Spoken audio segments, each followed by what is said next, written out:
Assalamualaikum warahmatullahi wabarakatuh. Alhamdulillah, nahmaduhu wa nusalli ala rasulil karim. Dan salam sejahtera. Saudara Fahmi, Menteri Komunikasi dan Digital, Saudara Camat Wiraya dan rakan-rakan keluarga MPI,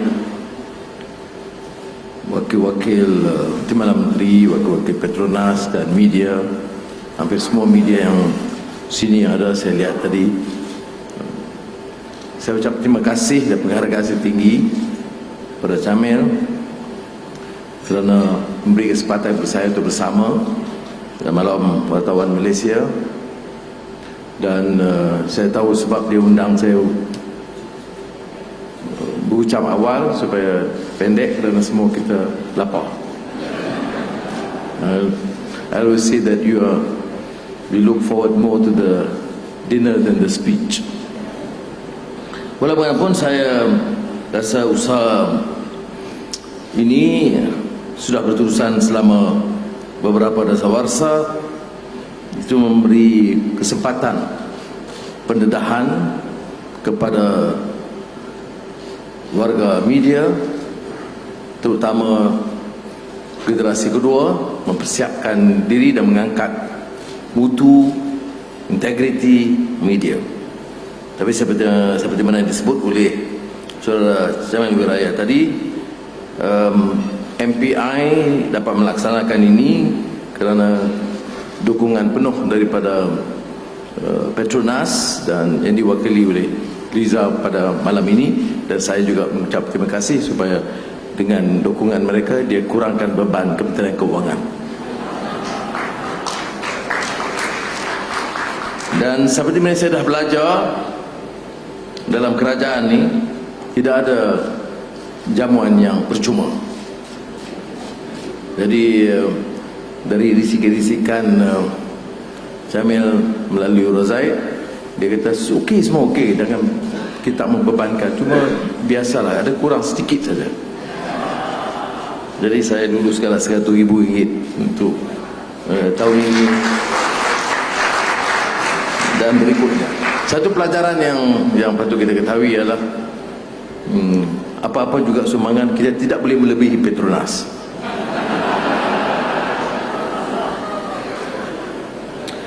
Saya baru lagi ke Ipoh untuk acara Hawana, dan di sana saya pernah melontarkan idea tentang mengembalikan kekuatan, mengangkat mutu, menjamin kebebasan dan beri ruang yang lebih kepada wartawan dalam iklim politik dan budaya demokrasi yang lebih terbuka. Tetapi ini mengandaikan adanya usaha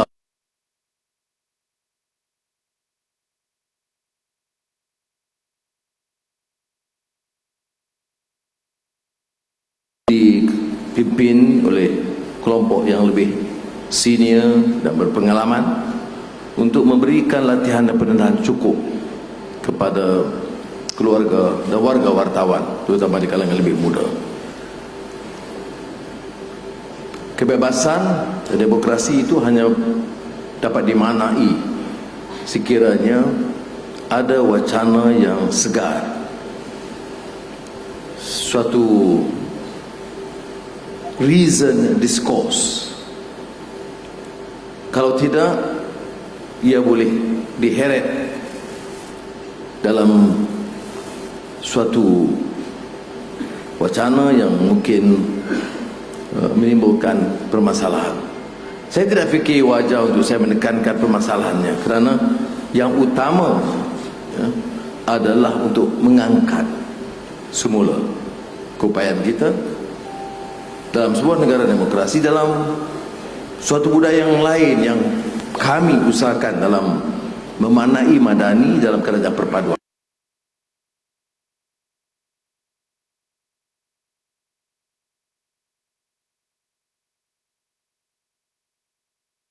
Betul-betul merasakan bahawa mereka bebas berkarya, bebas menegur, bebas mengkritik, bebas berbeza pandangan dengan apa yang kita anggap jalur tetap ataupun sikap dan peranan dan pandangan pimpinan negara.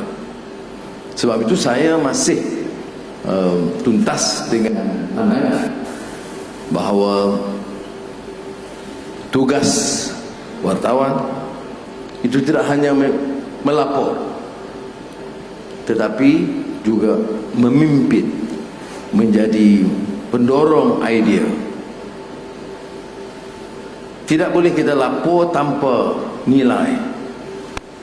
Seperti mana kita belajar dalam apa juga isu. Ada yang mengatakan bahawa sains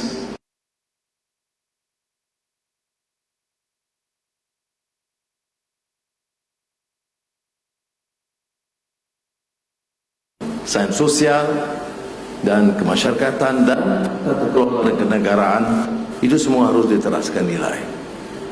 Kehilangan nilai, kelunturan nilai itu akan menyebabkan kita diheret untuk membawa dan menggunakan apa saja bidang kuasa kita untuk membawa kerusakan kepada masyarakat. Dan ini ditentukan dengan tahap ilmu dan pendidikan asas yang cukup. Sebab itu di majlis lain pernah saya simpulkan pandangan salah seorang ulama terkenal dari benua India, Maulana Abul Hasan Ali Nadwi, yang mengingatkan generasi baru permasalahan dan kebobrokan dan kerusakan yang ada dalam apa yang disebut era of ignorance, zaman jahiliyah. Era of ignorance atau zaman jahiliyah itu bukan kerana orang jahil. Jahil maknanya bukan kerana tidak ada ilmu, bukan kerana tidak ada kepetahan, tetapi jahil kerana tidak berteraskan nilai dan tidak terpahat di hati sanubari mereka kefahaman tentang apa itu kebenaran, apa itu keadilan, apa itu kemurnian nilai-nilai kemanusiaan dan insan. Sebab itu dia sebut pada ketika yang kita sebut zaman jahiliyah itu, orang yang berkuasa itu menggunakan kuasa untuk menindas dan memeras, menghancurkan nilai semata-mata untuk mempertahankan kuasa. Yang kedua, orang yang berharta akan terus memunggah kekayaan, menindas pekerja, memperhambakan manusia dan menjadikan wang sebagai sesuatu ukuran untuk kejayaan. Dan ketiga yang relevan kepada kita di sini, para sarjana, wartawan, seniman, sastrawan, dan tentunya orang politik yang itu terangkul ketiga-tiganya, kuasa, harta, dan orang berilmu yang ketiga. Dalam Al-Quran umpamanya diberikan contoh syuara, itu penyair, orang berilmu, tapi menggunakan syair itu sekadar memberi pujaan kepada tokoh yang disanjungi tanpa memikirkan soal nilai, apa itu kebenaran, apa itu keadilan. Jadi orang berilmu juga dicabar untuk mengelakkan dan menghilangkan, melepaskan diri daripada ciri yang disebut jahiliyah atau kejahilan itu, ialah menggunakan ilmu dan meletakkan asas nilai yang kukuh. Apa dia kebenaran? Ini lebih relevan sekarang kerana di Amerika Syarikat dan di Barat ada diungkapkan sekarang ini. Zaman sekarang bukan saja post-modern, tapi post-truth. Semuanya relatif. Jadi bila post-truth, kebenaran itu sendiri dianggap relatif, keadilan juga relatif, kebenaran dan juga semua nilai-nilai luhur itu relatif. Siapa yang boleh kita harapkan? Ya, di universiti, di sekolah, tetapi tentu juga warga media, sama ada cetak atau digital, dan cabaran digital itu pernah dilontarkan dalam himbauan Peter Drucker awal lagi, itu mungkin kian atau lebih mencabar. Rakan-rakan yang senior, saya tengok ada di sini Pak Kadir dan lain-lain, ingat umpamanya saya di antara isu yang saya bangkitkan dulu ialah kupasan Alan Bloom, The Closing of the American Mind. Ya, dia mewakili sosok yang konservatif, tetapi ada beberapa teguran yaitu yang harus kita telah semula. Itu bukan era digital, itu hanya pada peringkat awal, peringkat belum lagi internet yang canggih, tetapi TV yang sangat mempengaruhi masyarakat, terutama yang muda.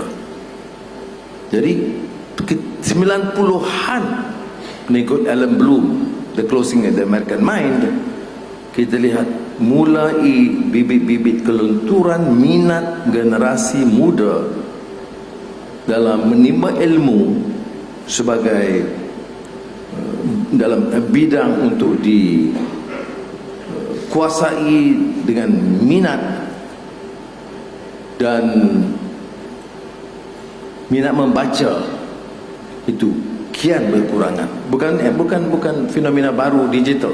Ini fenomena sejak 90-an yang dikenal pasti oleh Alan Bloom dalam The Closing of the American Mind.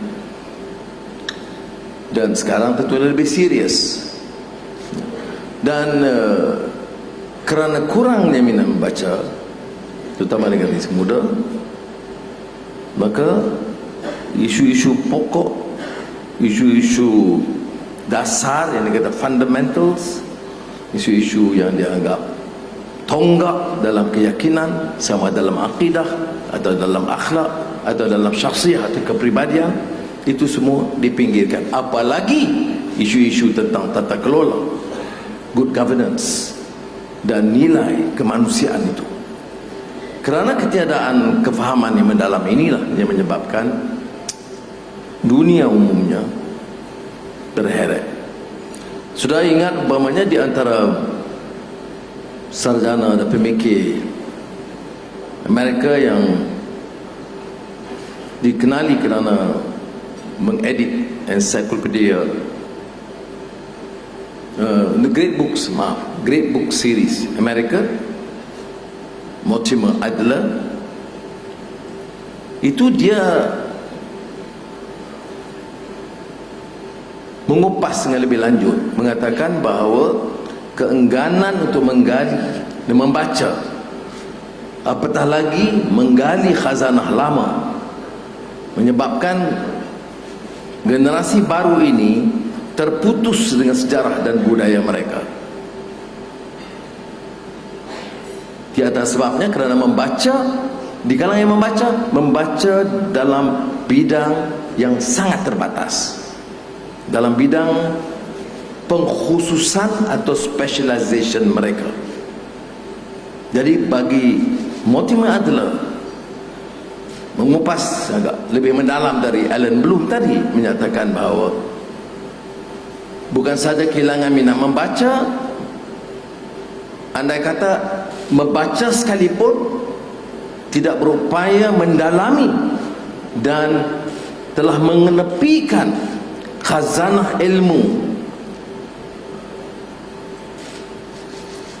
leluhur bangsa dan budaya yang ratusan atau ribuan tahun.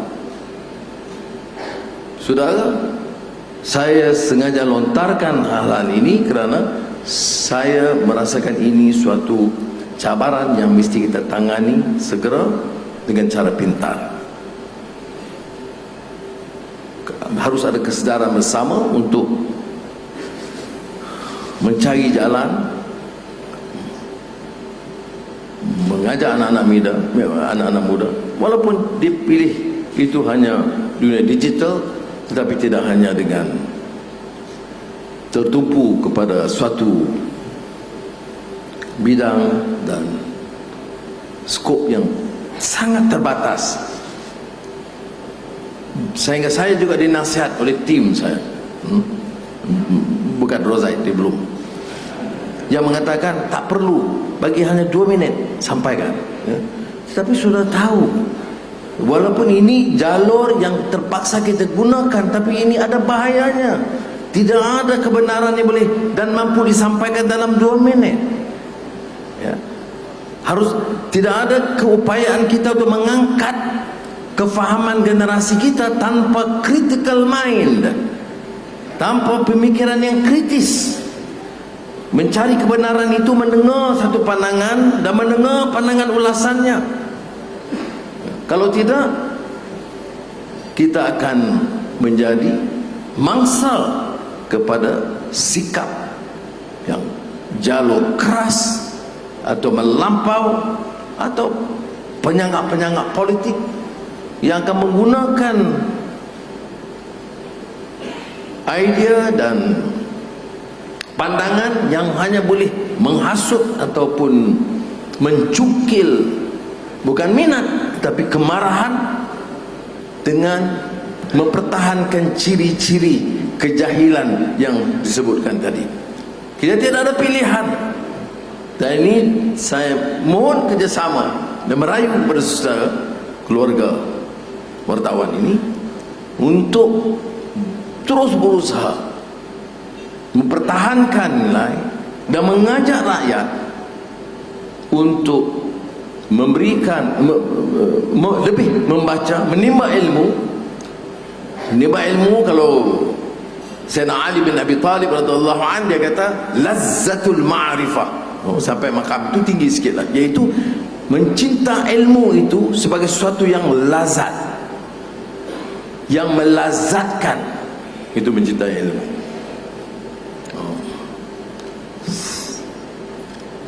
Saya faham rakan-rakan saya berikan teks tentang media dan dunia wartawan, tapi saya tidak fikir relevan kalau sudah tahu itu semua. Jadi saya memilih untuk melontarkan idea yang saya rasa tersemat di jiwa dan sanubari saya, yaitu bagaimana boleh kita gunakan nikmat kemudahan media yang ada ini untuk mendidik anak bangsa, menanam semangat membaca. Mereka pilih jalur apapun, print media ataupun digital, bagi saya tidak ada masalah. Tetapi jangan cari jalan singkat untuk mencari kebenaran, kerana kalau kita izinkan ini berterusan, maka satu generasi akan kekal ibarat katak di bawah tempurung yang tidak boleh melihat luar daripada tempurung itu. Mudah-mudahan saudara-saudara di MPI dengan pengalaman rakan-rakan yang senior dapat membantu memberikan suatu penekanan baru atau tambahan dalam usaha mengangkatkan supaya Malaysia ini akan dikenali bukan sebagai negara yang menambah bercambahnya institusi-institusi pendidikan, tetapi lebih penting mengangkat martabat rakyat melalui kefahaman, minat membaca akhbar dan jalur media sosial lainnya, dengan isu-isu yang ditulis dengan yakin, dengan kefahaman yang baik. Sekali lagi saya ucap terima kasih. Wassalamualaikum warahmatullahi wabarakatuh.